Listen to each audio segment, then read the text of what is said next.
په دغه ویډیو کې ښکارېدونکې درې جنازې د هغه ګلالو ځوانانو دي چې څو ورځې وړاندې په سعودي عرب کې د یوې شخړې او جګړې پر مهال خپل ژوند د لاسه ورکړی دی. د وژل شوو ځوانانو له ډلې 2 تنه وروڼه او یو یې وراره بلل کېږي. د راغلو معلوماتو له مخې کله چې د ځوانانو مړي خپل پلرني کلي ته ورسېدل او د جنازې تجهیز او تکفین چارې ترسره کېدې، نو د خپلوانو، دوستانو او کلیوالو د ژړا او فریادونو زړه بوږنونکي مناظرو هره سترګه له اوښکو ډکه او هر زړه یې په درد اخته کړی و. درې واړه ځوانان د خپلو عزیزانو، دوستانو او کلیوالو د سلګو او اوښکو سره خاورو ته وسپارل شول، خو د جنازې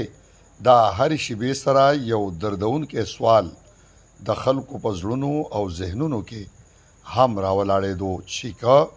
د زغم، حوصلې او برداشت یوه شیبه هم پاتې شوې وی، نو ولې به نن یوه کورنۍ د خپلو دریو ځوانانو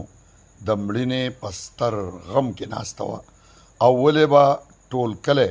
د دومره سترې سانحې شاهد وی. حبیب الله همدرد،